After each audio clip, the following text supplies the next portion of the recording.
설창한 박사님을 박수로 환영해 주시기 바랍니다. 감사합니다. 죄송합니다. 제가 좀 오늘 좀 길이 막히더라고요. 그래가지고 조금 일찍 나온다 생각했는데 생각보다 많이 막혀가지고 다행히 많이는 안 늦은 것 같습니다. 저기 제목은 액체 생검이란 저희 액체 생검이란 게 뭐예요? 액체 생검, 액체 저기 액체 제가 전공이 진단 검사학과지 않습니까? 근데 이제 저희가 진단 검사학과라는 게 있고 또 진단하는 과 중에 진단 병리과라고 있어요. 그 차이점이 뭐냐면은 저희는 액체로 된 검체만 봐요. 액체. 우리 몸에서 액체로 된 부분이 어딜까요? 예? 피죠. 피가 아니에요. 맞습니다. 피가 가장 액체로 된 대표적이고 그 밖에도 뭐 많아요. 그 뇌척수액도 있고 다 액체로 됐어요. 저희는 그런 검체를 다루는 과고 그다음에 병리과의 차이 병리과는 조직을 가지고 봅니다. 조직을 가지고 현미경 관찰을. 저는 대표적으로 피를 봐요. 그래서 혈액을 가지고 현미경을 보면은 백혈구도 있고 적혈구도 있고 막 그런 걸 보게 되거든요. 그래서 그게 익숙합니다, 저는. 어쨌든 액체 생검이라는 제목이었는데 액체라는 제목이 있고 그다음에 생검이란 게 뭐예요? 생검이란 게 결국 병리과에서 주로 하는 건데 조직을 떼가지고 현미경을 보는 거예요. 그러니까 바이옵시라고 하는 거거든요. 그럼 왜 하느냐? 왜 할까요? 주로 암인지 아닌지 여부를 볼 때 하는 겁니다. 여러분도 혹시 암이 뭔지 아십니까? 암? 네. 그렇죠. 암, 좀 무서운 병이죠. 암이란 게 왜 생기는가 좀 이따가 좀 또 생각해보고. 어쨌든 액체 생검이란 거는 그러니까 우리가 혈액을 가지고 암을 진단하려고 하는 거야. 혈액을 가지고. 왜냐하면 우리 암을 하려면 그걸 예를 들어 폐암 같은 게 있으면 폐에다가 바늘을 찔러서 해야 되고 아니면 수술해야 될 수도 있고 되게 위험할 수 있잖아요. 근데 혈액으로 하면 어떨까요? 그냥 피만 뽑으면 알 수 있잖아요. 맞죠? 그게 왜 어떻게 하냐. 우리가 암세포는 사실 암이 진행이 많이 되면 우리가 어떤 게 될 수 있죠? 전이란 게 되지 않습니까? 전이? 그 전이가 된다는 게 결국 이 피를 타고 암세포가 딴 데로 가서 또 자란단 말이에요. 그게 전이라. 그래서 그 개념을 해서 이 액체 생검이라는 개념은 사실 되게 오래된 개념이에요. 어떻게 보면. 옛날부터 우리 생각할 수 있었던 거. 암이 전이가 된다는 거 아니까. 그래서 이걸 포인트를 가지고 생각할 수 있겠고요. 그래서 혈액 검체를 이용한 암 진단. 암에는 암은 사실은 머리끝부터 발끝까지 모든 거의 뭐 안 생길 수 있는 데가 없어요, 사실은. 좀 무섭긴 하지만. 그래서 굉장히 뭐 다양하게 할 수 있는데, 혈액암 같은 경우는, 혈액암은 당연히 옛날부터 액체 생검 했겠죠. 피를 뽑으면 백혈병 세포가 보이니까. 근데 이제 우리가 솔리드 튜머라고 해서 고형암, 뭐 위암이라든지 뭐 대장암 그런 것들은, 그 혈액으로 그냥 바로 보일 수는 없어요. 근데 이제 암세포는 되게 약하다 보니까, 암세포에서 세포가 막 깨지고 막 그래요. 깨지기도 하고, 암세포가 이제 여기로 혈관으로 나오기도 하고 우리가 뭐냐면 여기 암세포에서 유래한 DNA를 검죠. DNA라는 게 있어요. DNA. 여러분 혹시 아까 DNA 아십니까? 네. 아까 제가 정확한 내용은 모르지만 DNA 추출을 하셨다 들었거든요. 실험을 했다 들었거든요. 맞나요? 아까 전에? 실험은 안 하고 뭐 팔찌 만들었. 그렇구나. 그렇군요. 예쁜 걸 만드셨네요. 예. 어쨌든 맞아요. 우리 DNA란 게 우리 몸속에서 아주 어떻게 보면 예쁜 모양으로 있어요. 그게 뭔지 조금 살펴보겠고요. 그 다음에 뭐 순환 종양세포라는 것도 있는데 어쨌든 저희가 셀프리 세포 유리 DNA라는 게 사실 세포 핵 내에 있는 거거든요. 핵 내에 있는 건데 이게 암세포 같은 거 우리 뭐 종양세포도 그렇고 세포가 살다 보면 막 깨질 수도 있고 죽을 수도 있어요. 그러면은 이 DNA가 세포 바깥으로 나와요. 그리고 암세포 같은 경우는 더군다나 막 어떻게 보면 더 불안정할 수 있기 때문에 DNA가 더 잘 나올 수도 있거든요. 그래서 여기서 나오는 힌트를 가지고 하려고 한다는 것이고 그 DNA의 어떤 특성을 검출하면 이게 암이건 아니건 알 수 있는 거죠. 그런 개념이 생긴 겁니다. 그렇게 보시면 되겠고 그 다음에 이제 다시 한번 더 기초로 보겠습니다. DNA란 유전체란 뭐 이런 말인데 DNA란 것은 영어로 하면은 디옥시라이보 뉴클레이크 애시드, 뉴클레이스가 이게 핵이란 말이거든요. 핵산이란 거거든요. 그게 뭐냐면 이제 어떤 세포에는 여러 구조가 있는데 핵이란 게 있지 않습니까? 그 핵 내에 산성을 띠는 어떤 물질이 있던데 그것들 가지고 연구를 하다 보니까 아마 1950, 60년대인가 그때 왓슨과 크릭이라는 분이 DNA를 구조를 발견했어요. 이중 나선 구조라고 이렇게 하는 거 많이 보셨죠? 네. 뭐 광고에도 보이고 막 저희 뭐 제가 다니는 회사 홈페이지에도 들어가서 보시면 딱 나옵니다. 어쨌든 그래서 이렇게 돼 있고 이게 특성을 보니까 그림이 잘 안 보이긴 하는데 이게 그 기본 단위라는 게 있어요. 이게 뉴클레ik 애시드가 DNA이고 기본 단위는 뉴클레오티드라는 게 있어요. 뉴클레오티드라고 돼 있고 그 기본 단위는 이제 핵 어쨌든 단위고 돼 있고 이건 구조는 인산과 뭐 오탄당이라는 것과 염기 저희 어쨌든 화학에서 나오는 건데 그렇게 돼 있고 문제는 이 염기가 네 종류가 있는데 그게 그러니까 이 뉴클레오티드가 네 종류가 나올 수 있는데 그게 뭐냐면 염기가 네 종류가 있기 때문에 네 종류 딱 네 종류밖에 없어요. DNA에서는 아데닌, 티민, 이제 구아닌, 사이토신. 그래가지고 이게 근데 보니까 이렇게 돼 있죠. 두 개가 붙어 있단 말이에요. 두 줄이 있고 두 줄이 서로 붙어 있단 말이에요. 보면은 이게 딱 조합이 있어요. 뭐냐면 A는 T랑 붙고 C는 G랑 붙는단 말이에요. 딱 그렇게 돼 있고요. 그렇게 돼 있어요. 그 구조가. 그렇게 해서 이렇게 해서 쭉 돼 있고 근데 이게 몇 개나 될까요? 이게 몇 개나 될까요? 이게 세포 내에 있는 그 DNA 이런 것들을 유전 뉴클레오티드 이 단위를 쪼개면 개수가 30억 개. 3 빌리언이에요. 3 빌리언이라는 거죠. 그래서 이게 이런 것들을 DNA 그가 쭉 이어서 이 전체를 유전체라고 부릅니다. 유전체. 그 지놈이라는 개념이 있죠. 지놈. 그래서 보면 어쨌든 여기서 이 DNA 쭉 해가지고 이렇게 해가지고 이렇게 염색체라는 것도 염색체. 염색체는 유전체 형태인데 저희가 눈으로 볼 수 있는 어떤 그 형태라고 해서 염색체라는 거 있습니다. 뭐냐면은 저희 이런 거 아시죠? 이런 거. 혹시 그 예, 세포.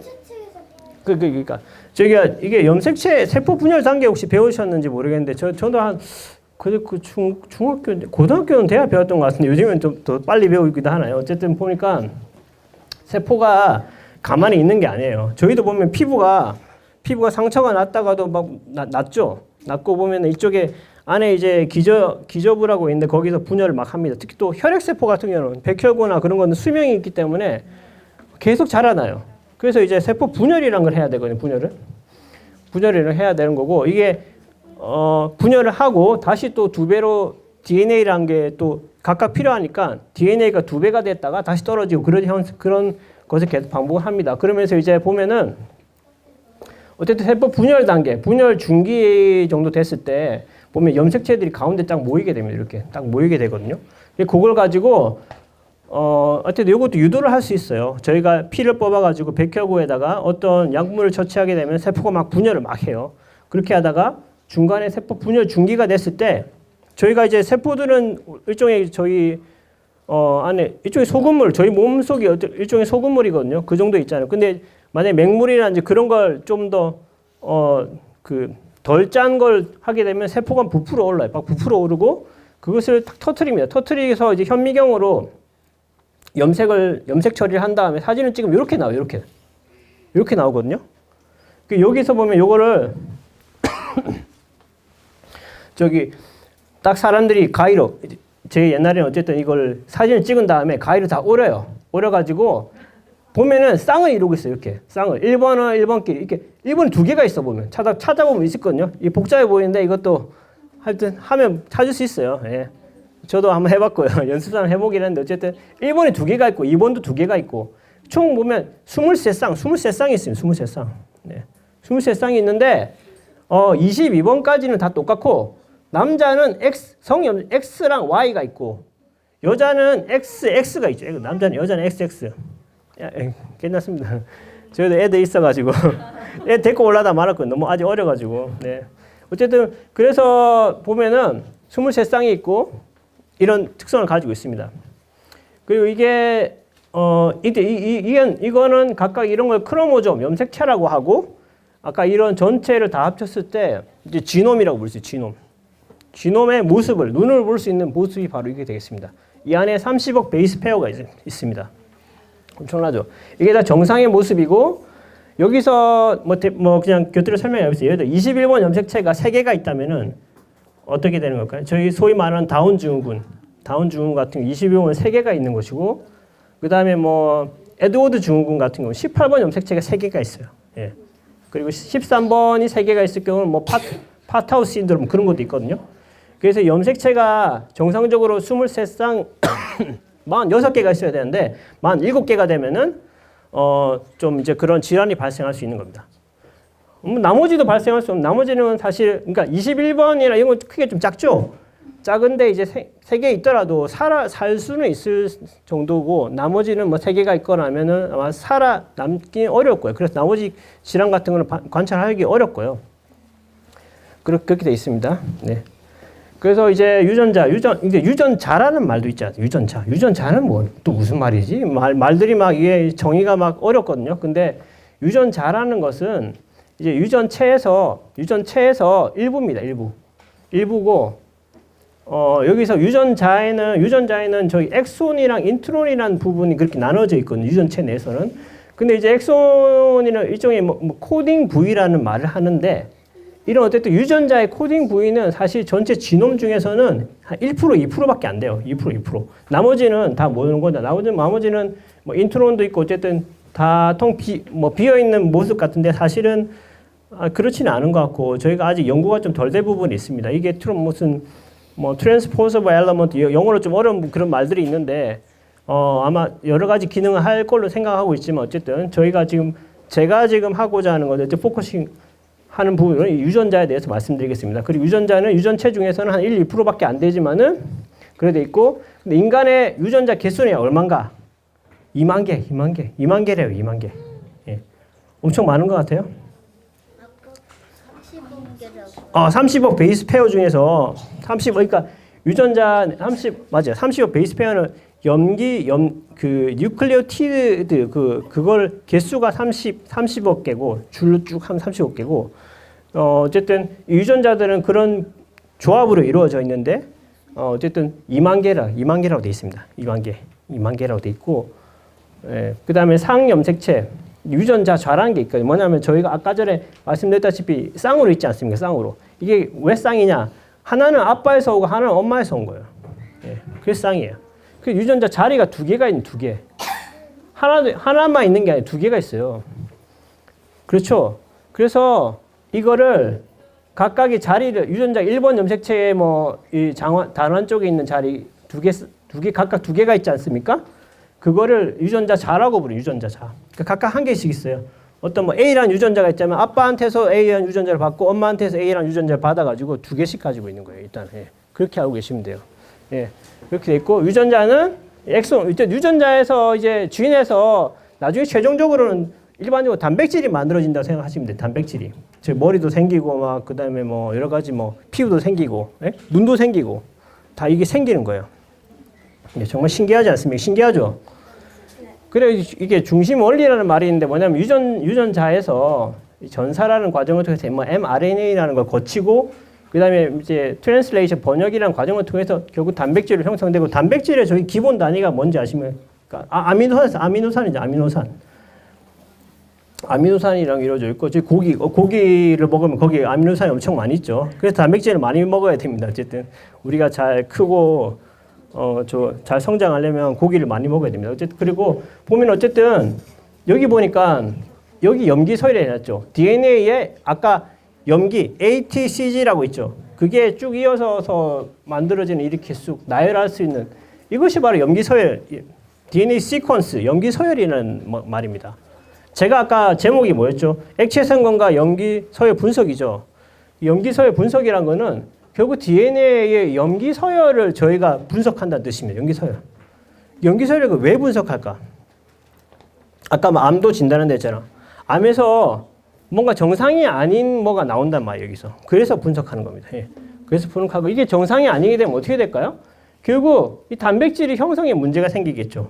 단백질이. 왜냐하면 제가 이게 보면 또 한 가지 유전 부호라는 게 있습니다. 염기서열에서 보면은 3가지 조합으로, 여기는 여기는 U라는 게 또 있네. U라는 거는 또 mRNA에서는 또 T가 U로 바뀌긴 하는데, 그거는 이제 티민에서 또 메티기가 떨어져가지고 또 U로 바뀌는데, 어차피 이건 T라고 보시면 돼요. 어쨌든 그래서 이게 보면은 이게 첫 번째 A, U, G라는 게 있죠. A, U, G라는 거는 메사요닌이라는 아미노 애시드로 변하는 거고요. 이게 단백질은 항상 처음에 메사요닌을 시작하거든요. 어쨌든 그렇게 돼 있고, 이게 시작 코돈이고, 나머지 아미노 애시드들은 글라이신, 아르지닌, 프롤린 그런 것들을 다 하는데, 이게 다 부호가 다 있어요. 이게 우리 몸 안에 코드가 있어. 코드. DNA 코드라는 게 있어. 요걸로 가지고 딱 그 우리 몸 안에 있는 세포 안에서 딱 인식을 해가지고 딱 아미노 애시드 여기 맞춰서 요거는 뭐 트립토판을 딱 갖다 붙이고 요걸 갖다 붙이고 해가지고 아미노 애시드를 또 세포 안에서 만드는 거야. 예, 그렇게 하는 겁니다. 지금 엄청 열심히 일을 하고 있는 거예요, 지금도. 예. 그래서 아미노 애시드는 총 21개가 있고요. 어쨌든 그렇게 해서 이렇게 아미노 애시드로 해서 단백질이 되는 과정을 유전자 발현이라고 합니다. 유전자 발현. 진 익스프레션. 그러니까 여기 염기서열에 뭔가 문제가 생기면 유전자 발현, 진 익스프레션에 문제가 생길 수도 있겠구나. 아까 말씀드렸던 다운 신드롬이나 그런 것들은 어떻게 될까요? 유전자가 21번에 3개 있으면 유전자가 3개가 있는 거잖아요. 유전자 발현이 뭔가 더 많아지면은 뭐 그런 질환이 생길 수 있나? 뭐 그렇게도 뭐 생각할 수 있어요. 단순히 그렇게는 아니지만 어쨌든 유전자가 또 너무 많아져도 안 되고 너무 적어도 안 돼요. 어떤 경우는 예를 들어 어쨌든 1번 X 염색체 여자가 2개가 있는데 X 염색체가 1개가 있으면 터너 신드롬이라고 있거든. 터너 신드롬. 유전자가 또 1개만 있으면 또 안 되는 경우도 있을 수 있죠, 맞죠? 그런 경우가 있어요. 그 어쨌든 개수가 도시지라고 하는데 그게 일정해야 됩니다. 또 한 가지 개념은 저희가 혹시 혹시 PCR이라는 개념 혹시 들어보신 적 있으시나요? 혹시? 뭐냐면은 저희가 또 말했는데 아까 세포 내에서 세포가 이제 분열하지 않습니까? 분열하려면은 DNA를 그냥 계속 쪼개면 안 되겠죠. 계속 절반이 돼버리니까 DNA를 증폭을 시켜야 되는 겁니다. 세포 안에서도. 그 세포 안에서 왜 어떻게 증폭을 시키냐? 그 효소가 있어요. DNA 폴리머레이즈라는 게 있어요. 폴리머레이즈. 그런 걸 가지고 하는 거고, 이건 DNA 폴리머레이즈라는 걸 이용해서 저희가 검사 기법으로 저희가 하는 게 있어요. 뭐냐면 증폭을 시킨다는 건데, 이게 염기서열 분석을 하려면은 저희가 한번 그냥 단순히 생각해 봅시다. 여러분 책을 한 번만 읽으면 기억이 잘 납니까? 한 여러 번 읽어야지 기억이 잘 나지 않습니까? DNA 서열, 염기서열을 어떻게 여러 번 읽으려면 증폭시키는 게 가장 어떻게 효율적인 방법이죠. 그렇게 해가지고 너무 재밌는 책이면 그렇지. 그렇죠. 그 염기서열 분석할 때는 대부분 이게 중합 PCR이라는 과정을 거치게 됩니다. 이렇게 해서 한 번 하면 이게 2배가 되고 4배가 되고 8배가 되고 또 엄청 많아지지 않습니까? 뭐 어쨌든 염기서열 분석에도 기본적으로 들어가기도 하고 뭐 특수한 경우 안 들어가는 경우도 있어요. 이게 사실 조금 약간 도시지의 영향, 약간 분석이 어려워질 수도 있거든요. 근데 뭐 어쨌든 PCR이라는 과정은 이해하실 필요가 있습니다. 저희가 코로나 PCR 검사 아시죠? 그게 다 이런 걸로 하는 거예요. 이런 걸로. 코로나 DNA를 증폭을 시키니까 엄청 민감하게 코로나 DNA가 엄청 작아도 딱 디텍션 할 수, 양성입니다. 딱 디텍션 할 수 있잖아요. 약국에서, 그 병원에 가서 항원 검사했을 때 음성이지만은 PCR에서 양성이 나올 수 있어요. 양성이. 예. 그런 겁니다. 예. 그런 개념 보시면 되고, 뭐 그런 미생물 검사에 당연히 쓰이고, 저희 염기서열 분석할 때도 기본적으로는 이 개념이 들어간다 보시면 됩니다. 그렇게 해서 저희가 이제 염기서열 분석이라고 했는데, 염기서열 분석인데 저희가 제목에 뭐라고 했습니까? 그냥 염기서열 분석이 아닌데 차세대 염기서열 분석이라고 했죠? 차세대. 왜 차세대냐? 저희가 예전에 혹시 휴먼 지놈 프로젝트라고 아세요? 휴먼 지놈 프로젝트 옛날에? 아마 1990년대부터 시작해가지고 10몇 년 걸렸어요. 인간 전체 지놈을 갖다가 분석하는 10몇 년 걸렸단 말이에요. 지금은 얼마면 할 수 있을까요? 지금은 한 3일, 4일이면 해요. 그냥 전체 염기서열 분석할 수 있어요. 예, 엄청 빨라졌죠? 그게 바로 이런 방법이 발전한 거기 때문에. 예전에는 생얼 시퀀싱이라는 방법은 고전적인 방법인데 이거는 한계가 많았어요. 한 번에 하더라도 뭐 베이스페어 길게는 만 베이스페어 정도? 그 정도밖에 못 읽고 그것도 프라이머 여러 가지 막 짜야 돼요. 막 엄청 복잡했는데. 근데 이것도 기본적인 중요한 방법이긴 합니다. 근데 최신 어쨌든 주로 공학자들이 발명했어요. 공학자들이. 저도 이 기전은 아주 뭐 어쨌든 정말 대단하다고 거의 뭐 천재적인 사람들이 많이 기여를 한 것 같은데 이렇게 점들이 여기 보면은 이거 뭘까 이거? 이게 색깔이 아까 염기가 몇 개, 4개 있다고 했죠? 그 4가지 색으로 해가지고 바짝바짝 빛나게 하면서 한꺼번에 쫙 읽는 거예요. 한꺼번에 쫙 읽는. 그런 방법이 있어요. 그 웰에다가 DNA 들어가가지고. 뭐 오른쪽 방법은 조금 예외로 두고 요거는 또 옥스포드 나노포 롱리드 시퀀싱이라고 있는데 요거는 또 어쨌든 또 다른 거고 제가 말씀드릴 부분이 가운데 방법이에요. 그래서 효율을 비교해 보면은 글씨가 좀 작긴 하지만은 요것에 비해서 한 1억 배, 2억 배 정도 효율이 납니다. 더 많이 읽을 수 있어요. 그러니까 우리 몸의 전체 유전체를 어떻게 할 거야? 한 3일, 4일 만에 알 수 있는 거죠. 그래서 이런 그림이 대표적인 기업 일루미나라는 기업이 있어요. 일루미나라는 기업이 대표적으로 이 차세대 염기술 분석 장비랑 시약을 이제 만들고 판매하는 회사라고 보면 됩니다. 미국에 있는 회사예요. 이게 대표적인 회사고 그래서 이제 차세대 염기술 분석법 자 Massive Parallel Sequencing 그 여러 가지로 한꺼번에 그 동시다발적으로 막 시퀀싱 할 수 있는 거예요. 그리고 굉장히 많이 할 수 있다. 그래서 특징을 보면 여러 부위를 한꺼번에 읽을 수 있다. 한 부위도 한 번만 읽는 게 아니에요. 여러 번 아까 PCR 과정에 증폭됐다시피 여러 번 읽을 수 있어요. 여러 번. 그만큼 더 정확해지겠죠. 정확해지고 할 수 있습니다. 예. 그래서 그런 뭐 모시도가 있는데 동영상도 있습니다. 들어가시면 혹시 시간 되시면은 들어가면 쫙 볼 수 있어요. 네. 그게 제일 설명 잘한 것 같은데. 검사 과정 이게 글씨가 잘 안 보일 것 같습니다. 어쨌든 근데 보면 뭐 라이브러리라는 거를 프레퍼레이션하고 그다음에 클러스터 앰플리피케이션 이기 때문에 뭐 그런 증폭 이쪽은 PCR 과정입니다. 그다음에 또 시퀀싱 아까 색깔 막 쫙쫙 해서 하는 방법 있죠. 시퀀싱 하게 되면 저희가 ATGC 하면서 그거를 이제 일종의 읽는 길이 위드라고 위드가 엄청나게 많이 위드가 엄청나게 많이 생기고 그걸 가지고 저희가 이제 이런 분석을 할 줄 아는 전문가가 필요합니다.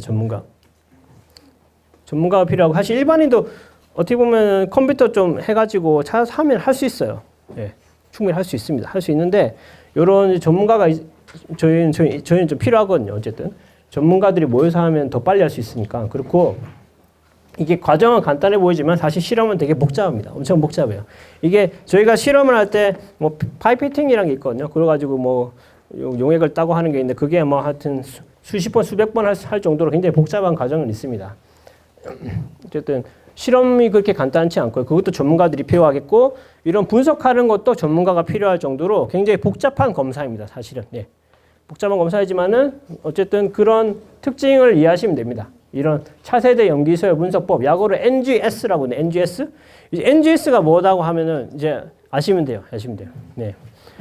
여러분 더 잘 알 수도 있어요. 사실 의사 선생님 중에도 NGS 잘 모르는 사람 엄청 많아요. 특히 나이 드신 분들 하나도 모르거든요. 어쨌든 네, 이것도 관심을 가지면은 저희가 앞으로 어떻게 질병 진단을 하는데 이런 기술이 쓰인다는 것을 아시면 되겠습니다. 그리고 이제 퀄리티 스코어라는 게 옛날에는 그 효율이 좀 좋지 않았어요. 옛날에 초창기에는 효율이 좋지 않았는데 요즘에는 30이라고 Q 스코어라는 게 있어가지고 30이란 건 뭐냐? 이게 10에 뭐 마이너스 이게 있는데 이게 30이란 거는 1000번 읽었을 때 한 번 실수하는 정도? 그 정도 개념이에요. 10이라면 10번 했을 때 한 번 실수하는 거. 이때 잘 못했죠. 근데 요즘에는 30, 또 최신 뭐 어떤 장면은 40까지 올라왔어. 그러니까 더 정확해지는 거예요. 리드를 그런 장비들아. 그렇게 딱 보면 데이터가 이렇게 나와요. 봐봐. HCG 엄청 많죠 이게. 예? 얼마나 많아 이거.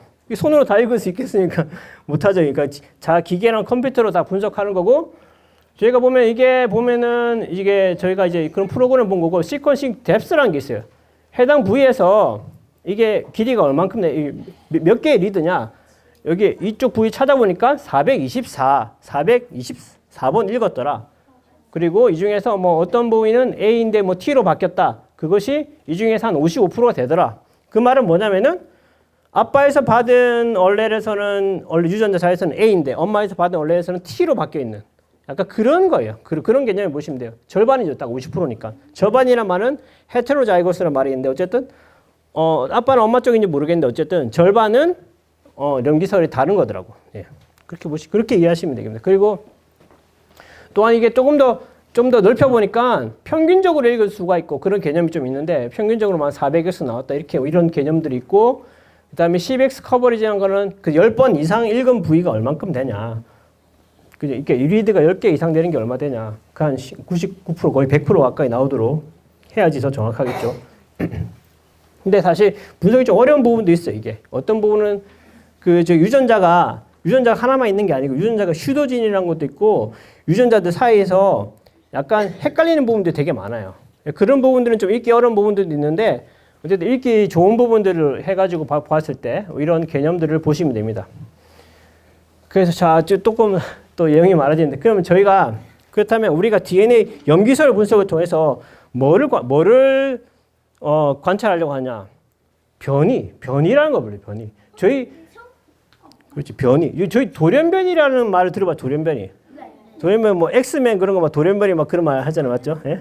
그 돌연변이란 말이 돌연변이라는 개념은 조금 빈도로 따진다면은 뭐 이게 꼭 정확한 개념은 아닌데 뭐 1% 미만 그다음에 다형성이란 다형성이라는 거는 굉장히 흔한 거죠. 1%보다 또 많은 걸 기준에 1%보다 많다는 건 조금 흔하다고 보는 거고 그게 다 같은 변이긴 한데 좀 드문 것은 돌연변이라고 보고 드물지 않은 것은 다형성 폴리모피즘이라고 또 보기도 합니다. 그래서 제가 말 쓰는 건 깜빡했는데 어쨌든 돌연변이 뮤테이션을 보고 다형성이란 어떤 뭐 그런 변이가 있을 때 싱글 뉴클리오타이드 아까 한 개만 바뀌었을 때 그런 변이를 SNP, SNP라고 부르기도 합니다. 어쨌든 싱글 뉴클리오타이드 폴리모피즘 다형성이라는 개념이 있고 근데 저희가 또 한 가지 생각해 볼 거는 저희가 변이를 보는 거잖아요. 변이. 그건 뭐가 변한 거예요? 무엇에 비해서 변한 걸 봐야 될까요? 무엇에 비해서? 그게 보면 표준 유전체라는 걸 저희가 만들어야 돼. 있어야 돼. 사실 처음에 이런 것도 없었어. 표준 유전체라는 거를 딱 지정을 해가지고 여기에 대해서 변한 것들을 변이라고 하기를 하자. 이렇게 약속을 했어요. 예. 그렇게 해서 저희는 쓰고 있고, 보통 GRC, 뭐 이런 게 GRC 37, 뭐 이런 게 38이 있고, 최근에 뭐 사이언스에서 보면은 이제서야 좀 새로운 기법들 다 동원해가지고 사람의 유전체를 다 해서 뭐 표준 유전체를 만들었다 그런 말이 있긴 하거든요. 그것도 논문을 보니까 너무 어렵더라고요. 저도 이해하지 못할 정도로. 어쨌든 굉장히 어려운 분야긴 한데 또 표준 유전체를 또 다룬 사람들이 또 있습니다. 여기에 해야지 요걸 기반으로 해서 뭐 아까 말씀드렸던 뭐냐면 아까 요거 있죠. 요건 다 표준 유전체인데 표준 유전체에 비해서 이 부위만 저기 뭐 T인가? 하여튼 A에서 T로 바뀌었나 그런 거죠. 그래서 이게 변이가 있다고 보는 거예요. 이런 것들은 다 표준 유전체 전기 서열이 딱 있습니다. 딱. 그렇게 지정해 놓은 거예요. 그쪽을 본 거고, 그 다음에, 저희가 크게 유전체 변이의 종류라고 하면 종류가 있어요. 아까 말했던 뭐 AST로 바뀌었다. 한 개만 바뀌었잖아요. 염기 서열 한 개만 바뀌었잖아요. 그런 거를 이제 단일 염기 변이라고 부르고, 그 다음에 조금 더 크게 바뀔 수도 있고, 그 다음에 아까는 여기 보니까 뭐 변이가 뭐 빨간색에서 초록색으로 바뀐 것만 있지만은 이게 뭐 한 개만 빠질 수도 있어요. 아예 빠져버릴 수도 있어요. 빠진 것처럼 보일 수도 있고 뭐 몇 개가 한 개나 두 개가 뭐 들어간 것처럼 보일 수도 있어요. 들어간 것처럼. 그런 변이도 생길 수 있거든요. 다양하게 생길 수 있고 그래서 그런 것들을 보면 결실, 빠지면 결실, 삽입. 이 결실 삽입이 또 같이 있을 수도 있고요. 그런 변이가 생깁니다. 그렇게 되면은 결국 단백질 형성에 문제가 생길 수 있어요. 그게 단백질이 길게 쭉 나와야 되는데 길게 안 나와 중간에 잘려버려요. 종길 코돈이라는 게 나와가지고 코돈이 막 뒤엉켜가지고 그냥 중간에서 아미노애시드가 안 만들어지고 그냥 멈춰버려요. 그러면 단백질 형성이 안 되는 거죠. 그래서 그렇게 되면은 우리가 질병이 걸릴 수 있는 거죠. 그렇게 되는 거고 그런 유전자 질환 중에 대표적으로 뭐 연골 무형성증 그런 거 있어요. 저희 예전에 뭐 영화에서 보면은 영화에 나오는데 굉장히 키가 작은 사람 있죠. 굉장히 키가 작고 막 팔다리가 막 엄청 짧고 영화 배우 하시는 그런 분들 보지 않아요. 그러면 에이콘드로플레지아랑 연골 무형성증이거든요. 요거 보면 FGFR3라는 유전자에 대해서 요거 변이 한 개만 있다. 한 개만 딱 가지고 있는데 그 질환이 발생하는 거예요. 한 개밖에 없는데 질환이 발생한다고. 예. 그런 희귀 질환에서 그런 게 있고 누난 신드롬 이런 것도 있고요. 그다음에 구조적 변이란 거는 조금 더 큰 변인데 아까 복제수 변이, 카피 넘버 베리에이션 가장 대표적인 복제수 변이가 아까 말씀드렸다시피 한 개가 없어지거나 한 개가 더 많아지거나 뭐 대표적인 복제수 변이가 아까 전에 말씀드렸던 21번 염색체 한 개 더 많아진다든지 그것도 일종의 복제수 변이입니다. 예. 다운 신드롬이 되겠죠. 그 다음에 아니면은 뭐 염색체가 더 길어지거나 할 수도 있어요. 유전자가 더 많아지거나 그렇게 되면은 또 질환이 발생할 수 있어요. 이것도 마찬가지로 아까는 50 염기서에 보이는 변이는 적어도 한 50 베이스 페어 미만인데 구조적 변이는 보통 일반적으로는 1kb라고 해서 1000 베이스 페어 이상이 돼야 돼요. 그 정도 되면 저희가 구조적 변이에 해당한다 보거든요. 그런 것들을 저희가 왜 보냐면은 아까 다운 신드롬 그런 것도 봤다시피 발달장애나 정신지체, 자폐 이런 것들이 한 20% 정도 연관이 있어요. 예. 그래서 이런 환자들을 제가 검사를 하게 되면 제가 판독했을 때 이런 구조적 변이가 발견되는 경우가 한 20% 정도 있다. 그렇게 보시면 되겠고, 저희가 최근에 이제 그게 보험 급여가 좀 될 겁니다. 그래서 이제 그 크로모점 마이크로 어레이라고 이게 CMV를 보는 검사 방법이 있거든요. 그걸 통해 가지고 국내에서도 저희가 진단을 많이 하고 있습니다. 그래서 이제 그밖에 뭐 재배열도 있고 여러 가지가 있는데 이건 조금 복잡해서 설명 생략하도록 하겠습니다. 그리고 이제 명명법도 있어요. 너무 작아서 안 보이는데 DNA에서 그 명명법이 있고 AST로 바뀌었다. 여기서 이런 위치에서 C에서 A로 바뀌었다. 이렇게 명명하는 방법이 있습니다. 그다음 단백질도 마찬가지로 뭐 알지닌이 뭐 세린으로 바뀌었다. 어느 위치에서 그렇게 하는 방법이 다 있고요. 규칙이랑 규정이 다 있습니다. 그래서 그거 가지고 저희가 검사 결과지에다가 쓰도록 되어 있습니다. 그래서 구조적 변이 세포도 마찬가지. 저희 정상은 23쌍이죠. 그 46XX, 46XY라고 이게 정상입니다. 정상 여자, 정상 남자 염색체고 여기서 예를 들어 한 개가 없어지면 이거는 남자인데 이제 Y가 없어진 나이가 좀 드신 분들 중에 이제 혈액에서 뽑다 보면은 이제 가끔 이런 것들이 좀 보일 수도 있어요. 예. Y 염색체가 좀 사라지기도 합니다. 뭐 그런 것도 보일 수 있고 어쨌든 질병에도 생길 수 있겠고 여러 가지 복잡한 15번 염색체에서 이 부분이 잘려졌다. 그러면은 46 이렇게 표기를 한 방법이 약속이 돼 있습니다.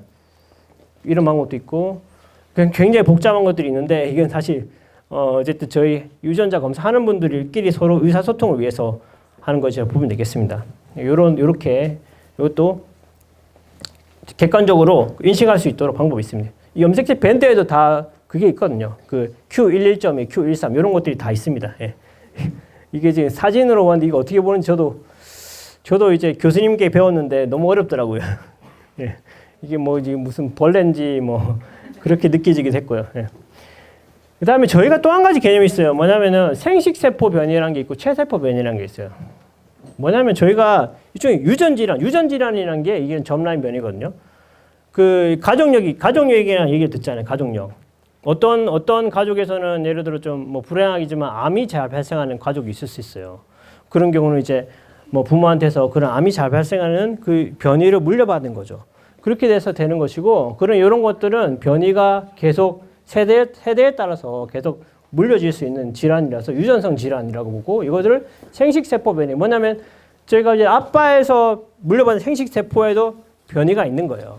예를 들어 그러면 그렇게 아빠 쪽에서 해서 물려받을 수도 있겠고 그런 경우. 근데 또 체세포 변이는 뭐 체세포 변이는 처음에 태어난 아기가 수정했고 수정란 만들어졌을 때는 이상은 없어요. 아빠마다 정상으로 했고 또 정상으로 자랐을 수도 있고 성인이 돼서 발생될 수도 있고 그게 체세포 변이입니다. 이 개념이 되게 중요합니다, 사실은. 그래서 저희가 그러면 아까 말씀드렸다시피 이런 거 아까 변이의 그 퍼센티지가 뭐 50% 정도 있죠. 50% 있다고 보면 어떤 변이에 해당될까? 점라인 쪽에 비슷한 거겠죠. 왜냐하면 50%니까 딱 절반이잖아요. 절반 변이의 분포가 절반이라면은 그 절반은 한쪽 아빠든 엄마든 어쨌든 한쪽에서 온 거잖아요. 한쪽에서 온 거. 그래서 물려받았다는 걸 가늠할 수 있겠고 그걸 가지고 저희가 점라인 변이라고 볼 수 있습니다. 네. 그래서 유전성 질환, 주로 선청성 질환, 희귀 질환에 해당되는 것들이 많고 체세포 변이는 주로 이제 이런 종양질환, 암에서 많이 생기다. 그 암이란 게 결국 유전자의 변이가 나중에 뭐 그런 여러 가지 위험 요소들이 있죠. 담배도 많이 피우고 막 그러면은 발생할 수 있다는 게 담배 같은 거 막 피우게 되면 세포가 스트레스를 막 받으니까 돌연변이가 생겨요. 돌연변이 생겨가지고 암이 발생할 수 있는 겁니다. 예. 그렇게 보시면 되겠고, 생식세포 변이의 유전 방식이라는 게 또 있어요. 뭐 우성 유전 방식도 열성 유전 이런 말씀 들어보셨죠? 혹시 아십니까? 그 다음에 성염색체 연관도 있고.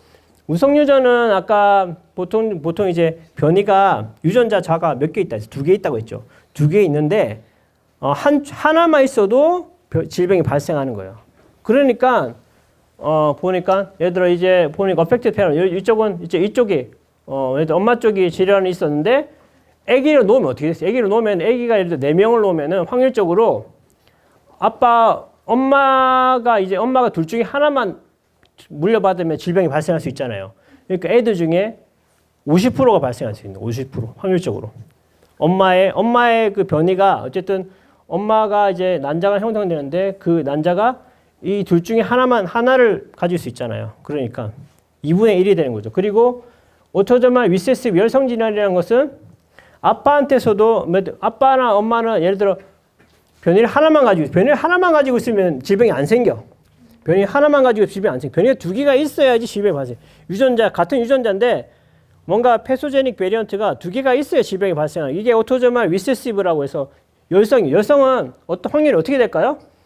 이 아빠가 두 개 중에 하나고 엄마가 두 개 중에 하나고 그 두 개 중에 하나가 각각 만나야 되잖아. 그러니까 결국 확률은 4분의 1이죠. 25%인 거 25%. 자녀 중에서 발생할 질병이 걸릴 사람은 4분의 1이고 그 다음에 나머지 둘은 보인자. 물려받으니까. 한 개는 물려받잖아. 보인자가 되는 거고. 그래서 저희가 말할 때 예를 들어 어떤 뭐 중동 국가는 그런데 근친이 많죠. 근친이 많은 쪽이 이런 게 많아요.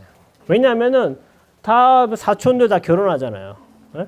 사촌들 결혼하니까 그쪽에서 이렇게 질병이 있는 사람들끼리 만날 확률이 높잖아요. 이게 맞죠? 보인자끼리 만날 확률이 높아지니까 그런 거예요. 그래서 그런 쪽은 좀 이런 질환들이 좀 많을 수 있어요. 그리고 이제 이형접합, 아까 이형접합이란 게 헤테로자이고트란 게 변이가 둘 중에 하나만 있다는 거고, 그 다음에 동형접합이란 거는 변이가 둘 다 똑같은 변이가 있다는 거고, 그 다음에 복합 이형접합이란 게 있는데 좀 말이 복잡한데 컴파운드 D로 바뀌었네. 어쨌든 그거는 조금 다른 변이긴 하지만 여기 A란 같은 유전자 A란 변이가 있고 같은 유전자에서 또 B란 변이가 있단 말이에요. 그게 조합이 이루어졌을 때 컴파운드 헤테로자이고트란 말을 씁니다. 예. 그런 말도 있습니다. 희귀질환, 저희가 이런 것들을 볼 때 희귀질환인데 희귀질환 정의는 조금 다르게 우리나라 같은 2만 명 유병률이 2만 명 미만인 질환인데 미국에서는 20만 명 미만이라고 되어 있습니다. 그리고 어떤 2천 명이나 1명 그런 말도 있고요. 그다음 희귀질환의 종류는 만 가지까지 아니라 미국 제가 조금 만 가지가 넘을 정도로 많을 수도 있습니다. 미국에서 한 7천 개, NIH에서는 7천 개 이상 보고는 있는데 그래서 실제로는 전체 유병률은 인구 중에서 한 10% 가까이 된다고 봅니다. 저희 주변에서 솔직히 뭐 조금 그렇게 하지만 간혹 보지 않습니까? 간혹 뭐 있는 경우도 있고 사실 그렇게 그리고 또한 실제 모습은 안 나타나더라도 유전성 암질환 변이 가지고 있는 경우도 있을 수 있어요. 그런 건 안 나타나지만 그다음에 성인이 되어서 질환이 나타날 수도 있고 여러 가지 질환이 있거든요. 굉장히 많이 있어요. 그래서 흔치 않게 봅니다. 그래서 검사를 하게 되면은 본인이 뭐 환자는 아니지만 보인자인 경우도 꽤 있고요. 보인자 변이도 충분히 가질 수 있고 이것도 뭐 예를 들어 이제 청력 소실이 되는 그런 질환이 있거든요. 그런 거는 변이 퍼센티지가 꽤 높은 것도 있어요. 이런 보인자 퍼센티지가 한 뭐 5% 이상 8%까지 되는 경우도 있어요. 8%. 예. 그래서 간혹 보게 됩니다. 그다음에 그래서 그에 따라서 뭐 그런 전달되는 양식을 볼 수 있겠고 성염색체 질환 대표적인 혈우병이 대표적인 혈우병. X 염색체 되는 거고. 네네. 남자에서 질환이 발생하죠. 남자에서. 또 간혹 여자에서 질환이 발생하는 경우도 있긴 합니다. 네. 그 다음에 또 한 가지 제가 말씀 안 드린 부분이 있는데 DNA가 핵 안에만 있는 게 아니에요. 미토콘드리아하고 아시죠? 미토콘드리아. 네. 미토콘드리아라고 영리하네요. 세포 안에는 핵도 있고 뭐 그다음에 또 뭐가 있지? 라이보솜 그런 것도 있고 미토콘드리아가 뭐냐? 우리가 세포 안에서 에너지를 만드는 역할을 해요. 에너지. 고등학교 되면 하는데 ATP를 만드는 역할을 하게 되고 미토콘드리아 우리 심장세포는 미토콘드리아가 엄청 많아요. 심장세포 같은 경우는 심장이 계속 뛰죠. 심장이 그만 뛰는 경우가 있나요? 그만 뛰면 살 수가 없으니까. 심장이 계속 뛰는 거는 진짜 그 에너지가 엄청나게 많이 필요한 거예요. 미토콘드리아 엄청 발달해 있고 이 미토콘드리아 내에도 유전체가 있어요. 신기하지 않습니까? 그래서 옛날에 그런 썰이 있습니다. 어쨌든 생명체가 있는데 미토콘드리아 같은 그런 것들이 세포 내로 기생처럼 들어와가지고 같이 살게 되었다. 그래서 세포가 되었다. 그런 말도 있어요. 미토콘드리아 내는 이렇게 뭐 원형 형태라고 하는데 그런 서큘라 DNA가 있고요. 여기서도 연관되는 질환이 있어요. 이건 모계 유전, 엄마 쪽으로만 유전돼요. 네. 미토콘드리아 특징은. 왜냐하면 엄마 난자에는 미토콘드리아를 물려받는 거거든요. 그래서 어쨌든 뭐 그런 말이 있습니다. 그 엄마가 머리가 좋아야지 애도 머리가 좋다고. 예. 눈도 좀 연관됐던 말이 있고. 어쨌든 뭐 그런 말이 있는데 뭐 그래서 어쨌든 그 돌연변이가 있으면 미토콘드리아는 그 유전체 내가 되게 많이 있을 수 있거든요. 심장 같은 거 엄청 많다고 했잖아요. 근데 이게 이형 세포 질성, 동형 세포 질성 이런 말이 있어요. 아까는 우리가 어떤 말, 헤테로자이고트, 뭐 호모자이고트 그렇게 얘기했잖아요. 여긴 DNA가 엄청 많기 때문에 어떻게 보면 그 개수가 많기 때문에 그게 엄청 다양할 수 있어요. 1%만 있을 수도 있고 이 미토콘드리아 DNA들 뭐 수백 개 중에 한 개만 있을 수도 있고 돌연변이가. 근데 이게 하나만 있으면 질환이 안 발생해. 근데 이게 갈수록 어떻게 보냐면 한 80% 이상 돌연변이가 생긴 미토콘드리아 DNA도 있다. 그러면 질환이 발생한단 말이에요. 그래서 이런 개념이 있어요. 헤테로플라즈미, 호모플라즈미라는 개념이 있습니다. 그리고 이거는 세포 우리 조직마다 달라요. 어떤 근육세포에서는 막 이런 게 돌연변이가 많은데 뭐 피에는 혈액세포에는 별로 없을 수도 있어요. 그래가지고 조직마다 다양할 수도 있고 그래서 이거는 목에 유전되는 방식을 보여드린 거고 그렇게 돼 있습니다. 그래서 미토콘드리아 아까 말씀드렸다시피 돌연변이가 가지고 있는데 돌연변이가 세대가 한 사람이라도 나이가 들면서 뭐 근육세포에서 갑자기 근육세포에서 미토콘드리아 돌연변이를 가진 게 좀 많아지게 되면은 증상이 발생할 수 있어요.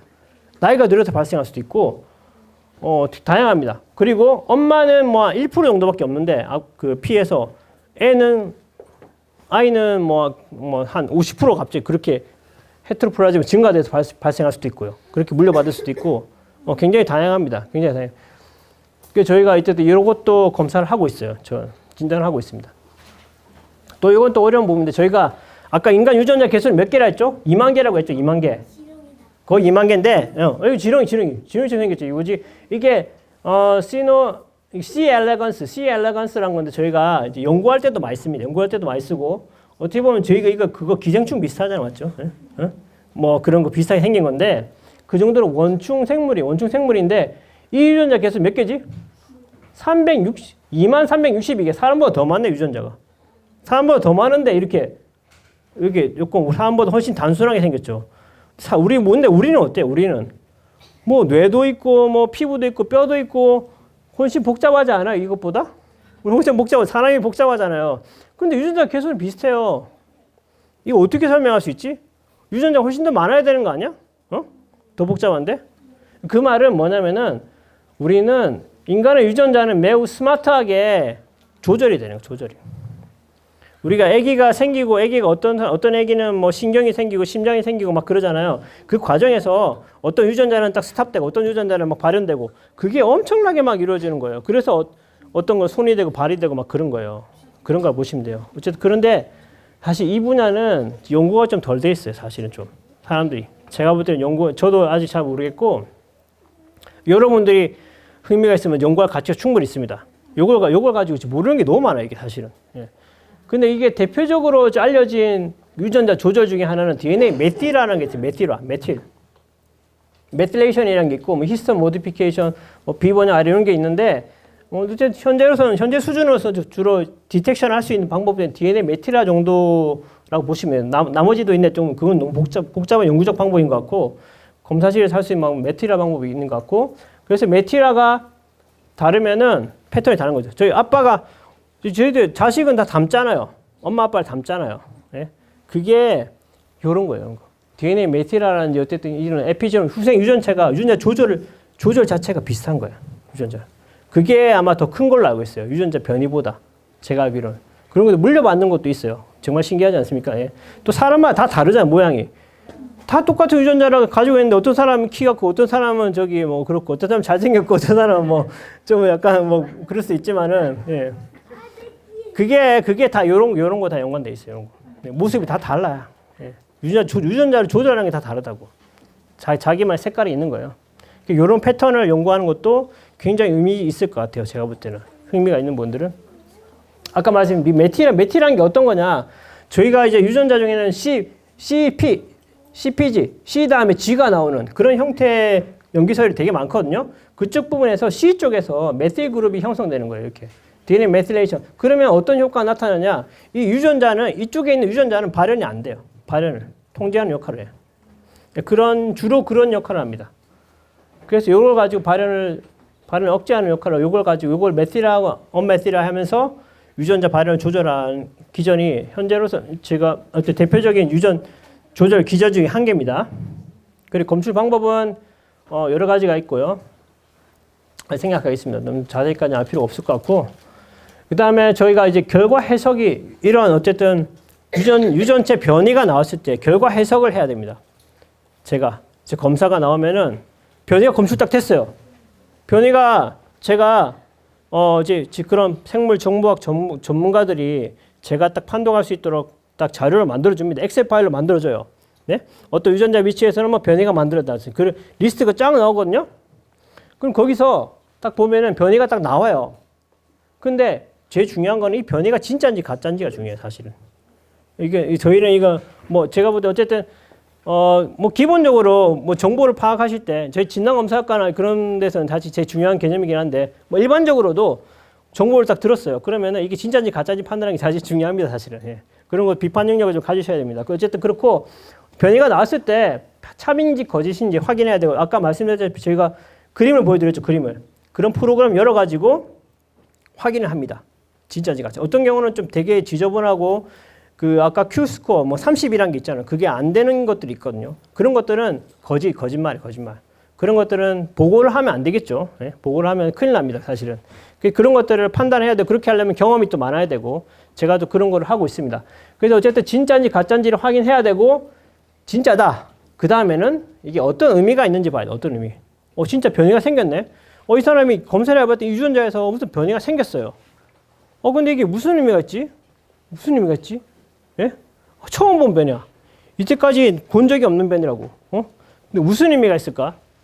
그렇게 하려면 저희가 어쨌든 저희 검사지 자체 데이터도 있어요. 여러 검사를 수천 건, 수만 건 하다 보니까 그게 쌓이잖아요. 근데 그렇게 쌓이는데 굉장히 흔히 나오는 변이다. 그러면 별 의미가 없겠죠. 이제 별로 의미 없는데 이렇게 많은 거는 질환이 발생할 수가 없잖아. 희귀질환이잖아. 희귀질환인데 그러니까 흔히 나오는 변이 아니고 근데 갑자기 한 수천 건, 수만 건 했는데 변이가 갑자기 못 보던 변이 한 개 나왔어. 그럼 이거 의미가 있죠, 이거. 의미가 굉장히 의미가 있는 거예요. 맞죠? 그런 드문 변이가 질환 연관성이 높다고 볼 수 있겠고, 볼 수가 있습니다. 제가 하는 이런 그런 유전 질환, 멘델리안 디스오더라고 하는데 그 측면에서는 굉장히 의미가 있는 변이가 돼 있고, 그래서 여러 가지, 저희가 합니다. 사실은 인터넷 찾아보면 다 있어요. 구글 찾아보면 다 있어요, 사실은. 그 변이에 대한 데이터들은. 예, 다 올라져 있습니다. 그래서 그거를 공개 데이터베이스라고 그걸 가지고 검색하기도 하고 또 돈 내고 해야 되는 것도 있긴 하고요. 어쨌든 그렇고 그렇게 해서 여러 가지 참고 정보들을 보고 있습니다. 엄청 복잡하긴 한데 이런 것들 다 참고하고 있고 그래서 그걸 바탕으로 저희 판정해야 되고 아까 말씀드렸던 파퓰레이션 일반 인구 집단에서 안 나오는 변이가 있다. 정상인에서 안 나오는 변이가 있다. 그런 의미가 있죠. 그 다음에 저희가 요즘에 AI 발달했죠. AI. 어떻게 보면 그 변이가 했을 때 단백질이 어떤 변이가 생기고 어떻게 단백질이 이상하게 될 건가 예측하는 프로그램도 있어요. 그걸 가지고 또 판정을 하고 그 점수가 좀 중요하고 그 다음에 이런 것도 있어요. 아빠, 엄마 이 변이가 있어가지고 아빠, 엄마한테 해봤는데 아빠, 엄마에는 없었어. 아빠에는 없는데 애는 생긴 거야. 그것도 의미가 있어요. 예, 그것도 의미가 있어요. 그것도 의미가 있고 그 다음에 뭐 여러 가지 기존에 그 인터넷에도 검색 가능한 그 데이터베이스 나왔던 그런 것도 참고가 되고요. 요즘에는 워낙 정보가 많아지다 보니까 그런 데이터베이스가 엄청 중요합니다. 딱 찾아보면 논문 나와 있어. 예, 논문에서 딱 기술 다 돼 있고 그런 것도 그런 것 종합한 데이터도 있고요. 그래서 참 어떻게 보면 옛날보다 훨씬 더 판독이 빨라지고 있습니다. 예. 그렇게 해서 저희가 보고하는 변이가 이제 병원성 변이라는 게 있고 조금 더 낮은 건 준병원성 변이. 준병원성 변이가 딱 보고가 되면은 이게 정말 임상적으로 의미가 있는 변이입니다. 질환이 발생할 수 있는 변이란 거예요. 유전 진단을 내릴 수가 있어요, 우리가. 그렇게 이해하시면 되겠습니다. 그 다음에 인삼적 의미. 근데 의미가 불명확한 변이도 나올 수 있어요, 사실은. 조금 굉장히 드문 변인데 컴퓨터 프로그램 했더니 별로 그렇게 효과는 없는 것 같더라. 그런 것도 나올 수 있거든요. 그런 거는 이제 VUS라는 말을 씁니다. 좀 판정이 어려워요. 이런 경우는 예를 들어 아빠, 엄마 검사를 다시 해본다든지 그런 것도 의미가 있겠죠. 거기서 아빠, 엄마 없었는데 애가 생겼다. 그러면은 의미를 점수를 더 주는 거예요. 그러면 이게 또 올라갈 수 있어요. 예, 그렇게 있습니다. 그리고 제가 시간이 지나면서 또 바뀔 수도 있어요. 데이터가 막 쌓이다 보니까 어떤 사람은 논문에서 이거 진짜 병원 옛날 같은 경우 옛날에는 좀 발견하려고 많이 했으니까 이 병원 변이라 발견했는데 나중에 계속 보다 보니까 이거 별 의미 없는 변이야 이렇게 된 경우도 있어요. 예. 그래서 조금 바뀔 가능성도 있다는 것을 알고 계시고 근데 이제 계속 많이 더 좋아지고 있는 것 같습니다. 그런데 이제 우리가 주의해야 될 점도 이게 사실은 뭐 너무 복잡합니다. 사실은 이게 유전 질환이지만 어떤 경우는 오토소멀 도미넌트, 어떤 경우는 같은 유전자지만 오토소멀 리세시브, 열성 유전 발생할 수 있는 질환도 있고 너무 복잡해요, 사실은. 여기까지 알 필요는 없을 것 같아요. 이건 제 혼자 고민하면 될 것 같고 어쨌든 한 유전자에 대해서 여러 가지 질환 발생할 수 있다. 그렇게 뭐 간단한 건 아니다. 그렇게만 이해하시면 돼요. 근데 뭐 어쨌든 우성, 열성 그 정도만 알고 계셔도 될 것 같아요. 예. 그 다음에 질환 참고 정보, 클린제니안 사이트가 있어가지고 미국에서 특히 이제 전문가들이 각 질환별로 어떤 전문가들은 이제 심근병증, 어떤 전문가들은 뭐 신경계 질환, 그렇게 그런 전문가들이 모여가지고 유전자들을 2만 개 되잖아요.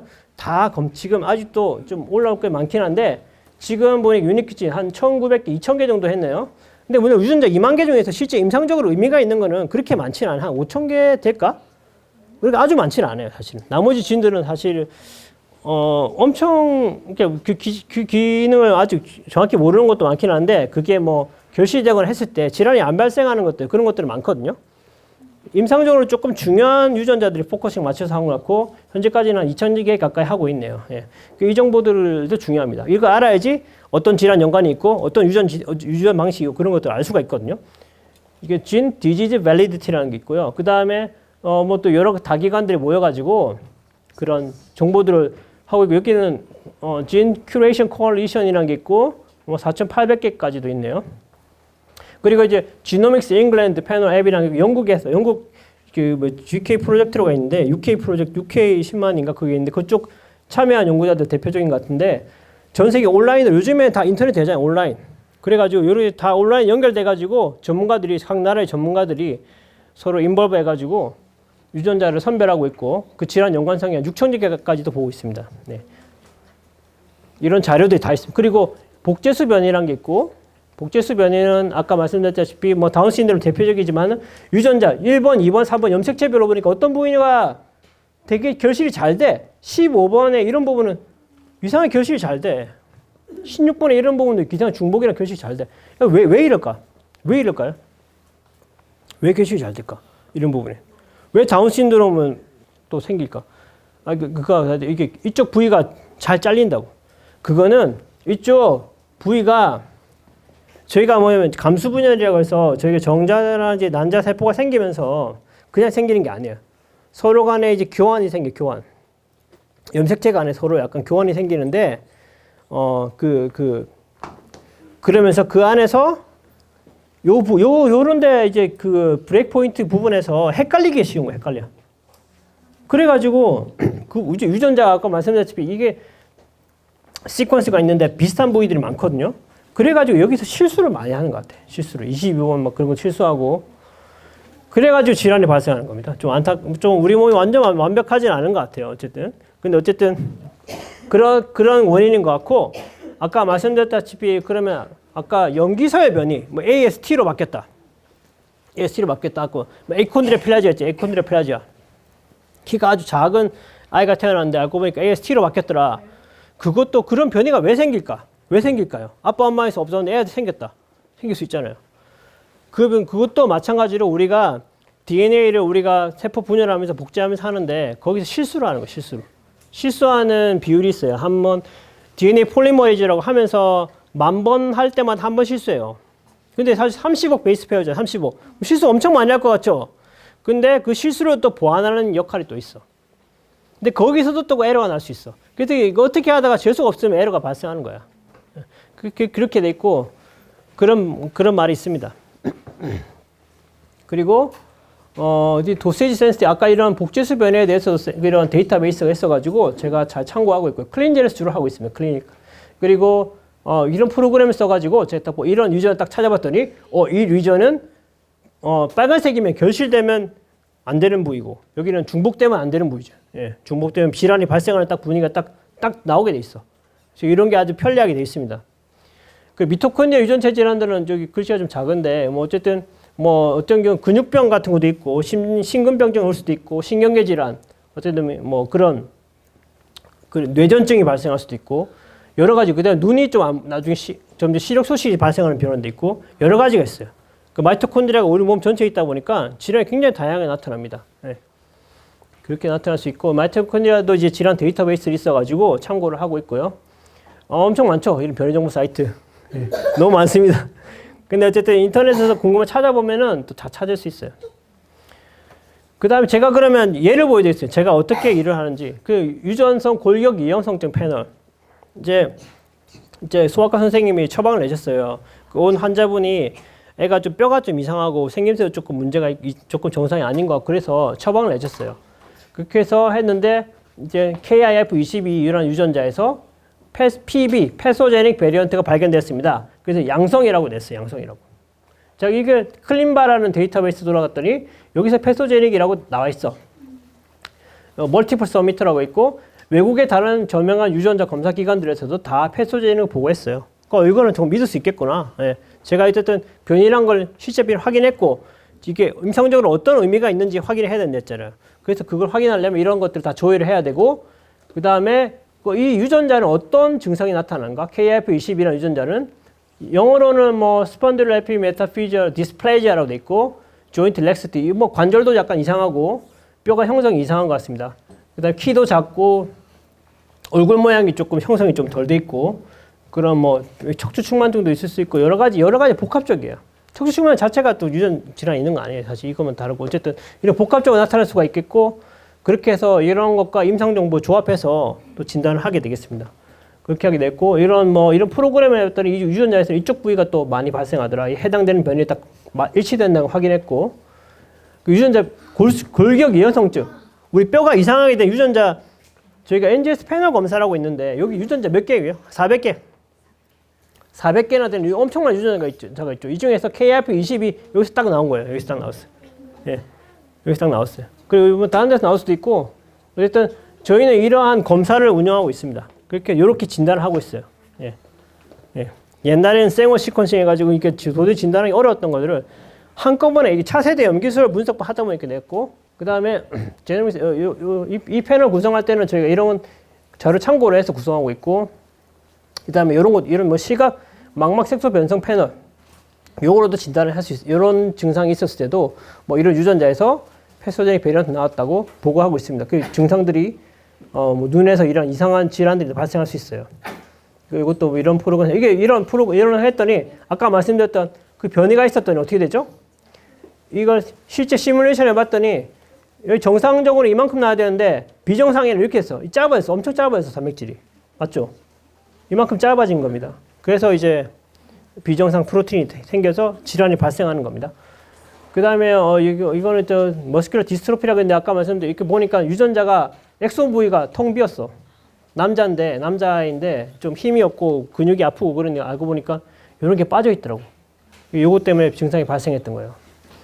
그 다음에 또 갑상선 기능 저하증이나 이런 것들은 보니까 유전자 변이가 2개가 나왔는데 실제 보니까 그 2개 변이들이 서로 이제 한쪽 얼레리 있고 리드가 이쪽 얼레리에서 이것만 있고 이쪽 얼레리 이것만 있고 그러니까 이거는 저희가 DNA 그 염기술 분석 보면 사실 그 1년 길이가 좀 짧거든요. 150 베이스 페어 정도 되거든요. 근데 이건 운 좋게 어떤 변이가 2개가 같은 범위 안에 있어. 그래서 요걸 딱 증명이 된 거예요. 아빠 엄마 해볼 필요도 없고 한쪽은 아빠 한쪽은 엄마에서 왔던 걸 확인이 된 거죠. 이거는 이 자체로 확인이 됐어요.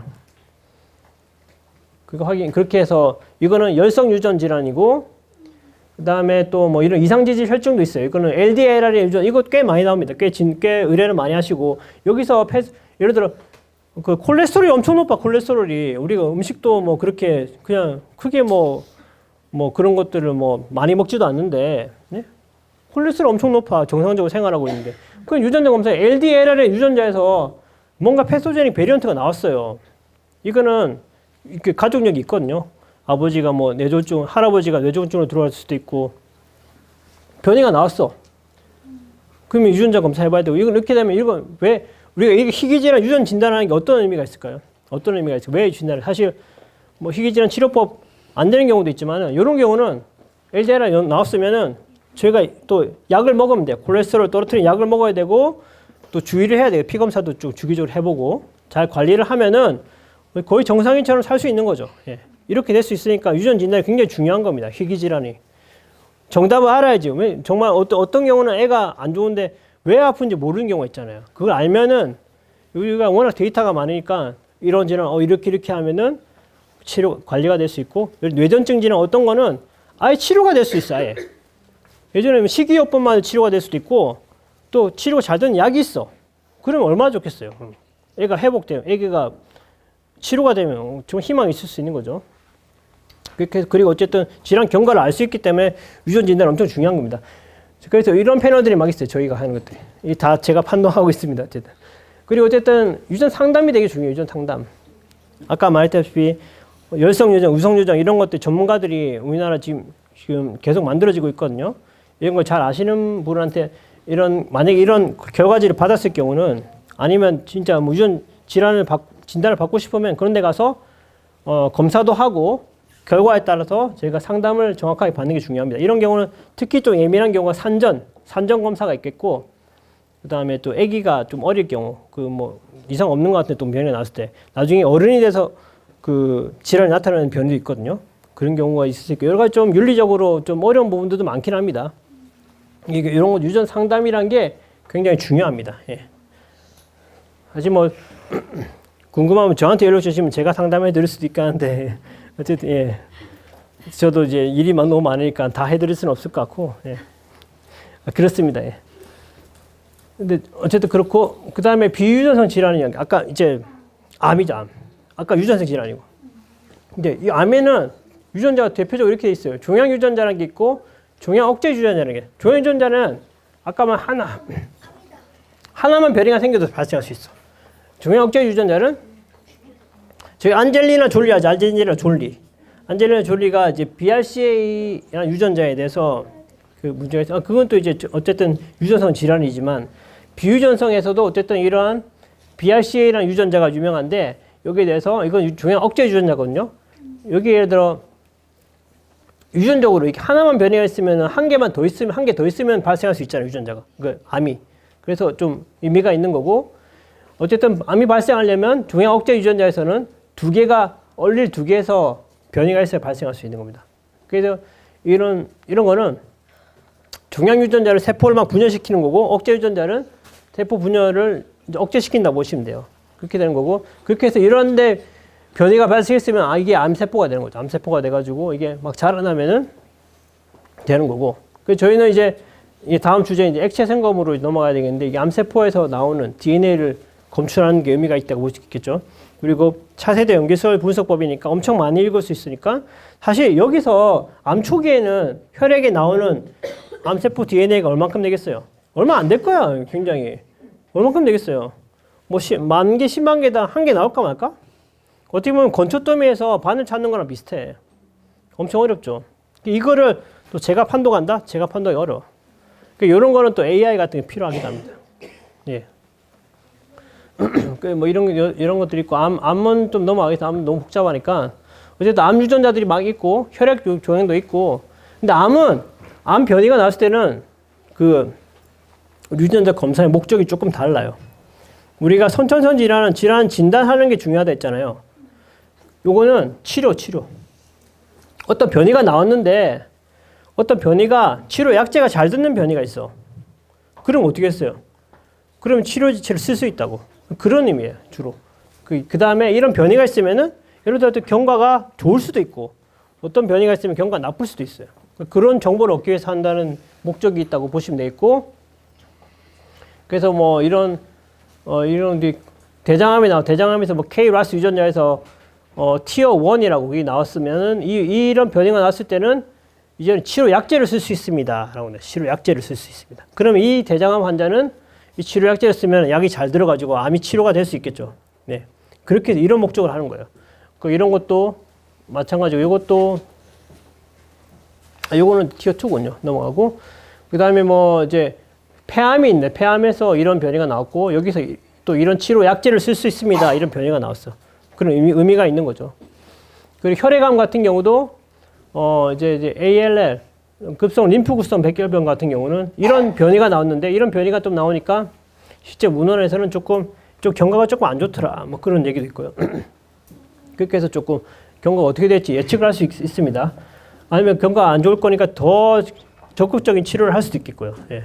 예전에는 그냥 지켜볼 수 있었겠지만 더 적극적인 치료를 그러니까 골수 이식 같은 걸 빨리 한다든지 그게 그런 판단을 낼 수 있겠죠, 의사가. 그래서 이 검사가 중요한 거예요.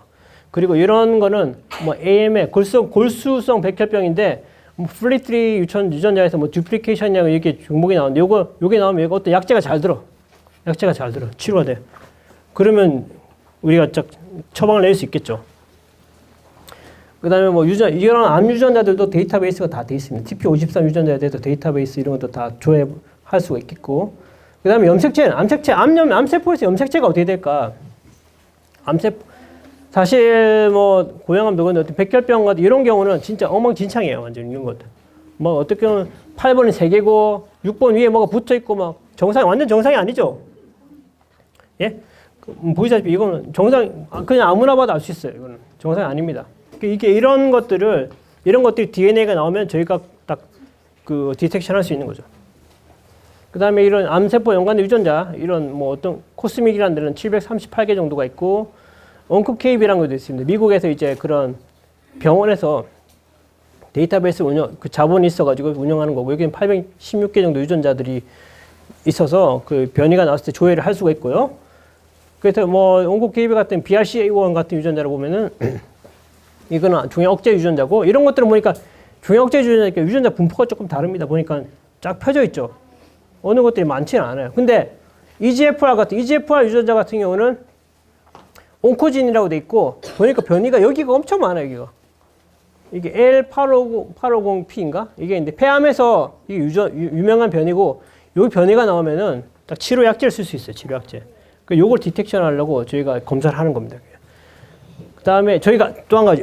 그럼 액체생검이라는 게 있는데, 액체생검의 개념이 저희가 최근에 어쨌든 그 암 선별 진단 하기 나오기 전에 저희 NIPT라는 거 알고 계세요? 산전 검사인데 애가 이제 임신 이게 언제쯤 하는 거다. 하여튼 완전 초기는 아닐 텐데 한 중기까지는 아니고 어쨌든 애를 임신하게 된 다음에 아기가 괜찮은지 안 괜찮은지 이제 그 염색체 이상이 있거나 그걸 검사하는 방법이 있죠. 옛날에는 뭐 트리플 테스트 그런 게 있었는데 요게 NIPT라는 게 있어요. 엄마의 피를 뽑으면은 엄마의 피 안에 아기의 DNA가 있어요. 아기 DNA.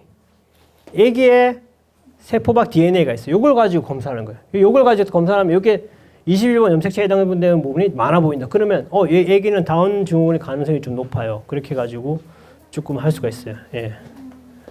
그런 선별 검사 하고 나서 막 그다음에 또 결정을 하게 되는 그렇게 되는 것도 있고 법적인 건 정확히는 모르겠습니다. 어쨌든 그런 것도 고려를 할 수 있겠고 그렇게 선별 검사예요. 선별 검사. 근데 확진 검사는 안 해요.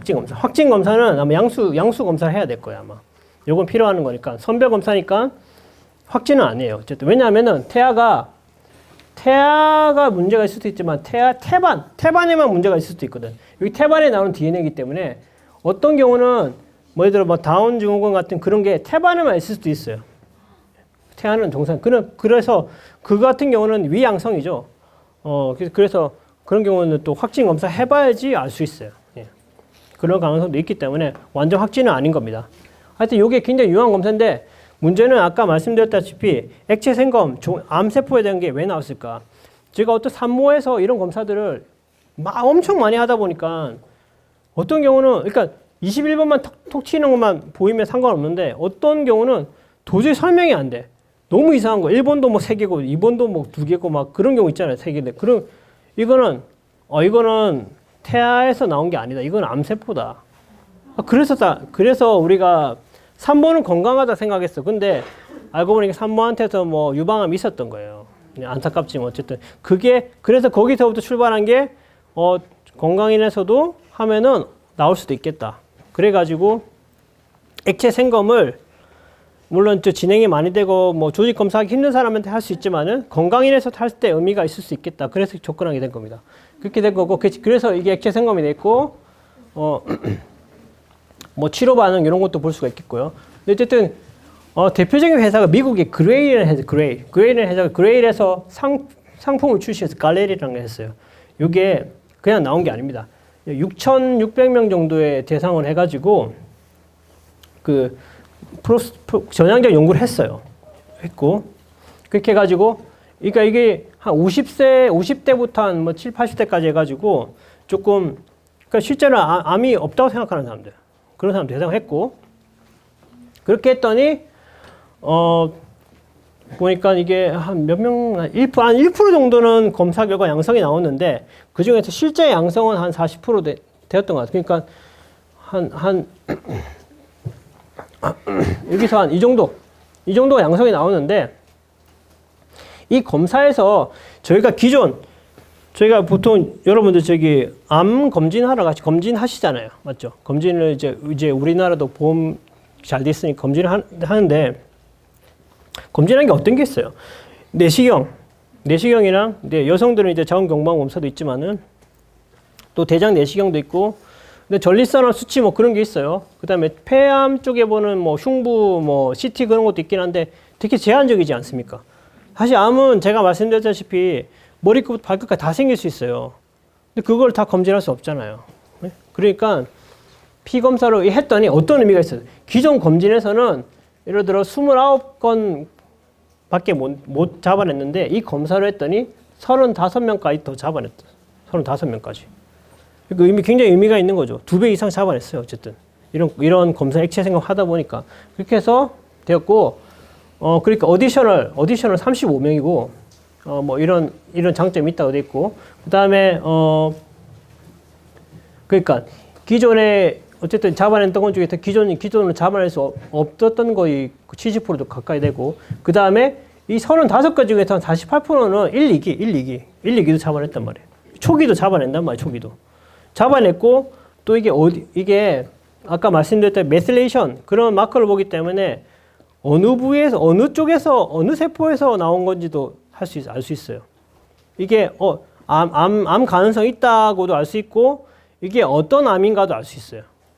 그것도 굉장히 꽤 정확하거든요. 그게 한 88% 가까이 돼요. 그래서 그렇게 했고, 그렇게 해가지고 찾아낸 게 그런 것들 35개 중에서 보니까 뭐 폐암도 있고, 그러니까 여기서 이 노란색으로 된 것들은 기존 암 검진에서 찾아낼 수 있는 것들인데, 파란색으로 된 거는 못 잡아내는 것들이에요. 뭐 구강암 이런 거 못 잡아내잖아요. 췌장암도 잡아냈고, 이런 것도 한 건 잡아냈고, 실제 스토리가 있어요. 어떤 남자인데 아마 근데 뭐 그게 식도랑 위쪽에 암이 생겼어. 암이 있을 거라고 했고, 근데 기존 검진에서도 대충 보면 놓칠 수 있는데 더 자세히 본 거야. 그렇게 찾아낸 거예요. 예. 그렇게 됐고, 어쨌든 저희도 이제 그 아이캔서치라는 걸 출시했습니다. 아이캔서치라는 걸 출시해가지고 저희도 이제 검진을 하려고 하고 있습니다. 예. 아마 이제 좀 실제 암을 빨리 잡아내는 도움이 될 수 있도록 하려고 하고 있고, 알고 계시면 감사하겠습니다.